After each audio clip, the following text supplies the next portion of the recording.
गांव के बीचों बीच चौपाल पर भीड़ जमा थी। आसमान पर बादल मंडरा रहे थे और गांव वालों की आंखों में गुस्सा और डर दोनों था। उस भीड़ के बीचों बीच जमीन पर घुटनों के बल झुका हुआ था रेस्टार। गांव के लोग उसे गालियां दे रहे थे। रायस्तार की आंखों से आंसू बह रहे थे, पर उसने कोई जवाब नहीं दिया। वो सब सुनता रहा चुपचाप, जैसे वो जानता था कि वो दोषी है, लेकिन वो दोषी नहीं था। उसने तो बस सम्मान कमाने की कोशिश की थी। रेस्टार उसी गांव का हिस्सा था, लेकिन गांव वालों की नजर में सिर्फ एक बोझ। वो एक गरीब लड़का था, टूटी झोपड़ी में रहने वाला, खेतों में मजदूरी करने वाला। गांव के अमीर लोग उसे हमेशा नीचा दिखाते और हर किसी की जुबान पर एक ही बात होती, इसका होना ना होना बराबर है। पर रेस्टर के भीतर एक आग थी। वो चुप रहता, सहता रहता, पर रात को आसमान की ओर देखकर खुद से वादा करता, एक दिन मैं कुछ ऐसा करूंगा जिससे पूरा गांव मुझे याद रखेगा। गांव के पास ही फैला था एक विशाल समुद्र, और समुद्र के बीचों बीच था एक टापू। उस टापू पर था एक रहस्यमयी सिंहासन, जिसे गांव वाले वरदान की गद्दी कहते थे। कहते हैं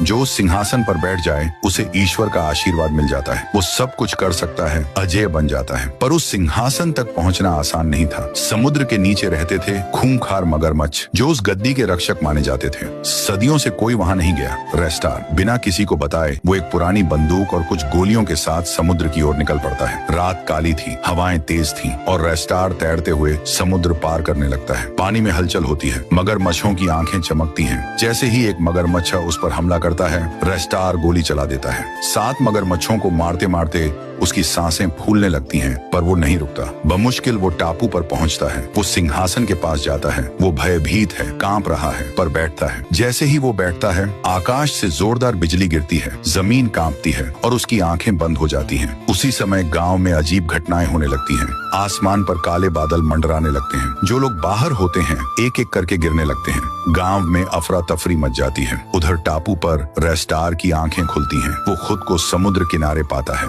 उसके सामने खड़ा होता है एक भयानक राक्षस। उसके शरीर से धुआं निकल रहा है। रेस्टार घबरा जाता है। तू कौन है? राक्षस हंसता है, मैं विनाश हूँ, वही श्राप जो सिंहासन में कैद था, और तू मेरा रास्ता खोल लाया है। अब कोई नहीं बचेगा। वो राक्षस हवा में उड़ जाता है और गांव की ओर बढ़ जाता है। रेस्टार जैसे तैसे गांव पहुंचता है, पर अब बहुत देर हो चुकी थी। लोग या तो मर चुके थे या पागल हो गए थे। सिर्फ कुछ ही लोग बचे थे, और वो सब रेस्टार को घेर लेते हैं। तू ही है इसका कारण, तू ही है मौत का दरवाजा, हमें श्राप दिया इसने। रायस्तार झुक जाता है, उसकी आंखें नम हैं। मैंने ये सब नहीं चाहा था, मैं बस खुद को साबित करना चाहता था। रेस्टार सब कुछ देखता है, वो टूट चुका है, पर फिर भी उसके भीतर कोई आवाज कहती है, ये मेरी गलती है तो खत्म भी मैं ही करूंगा।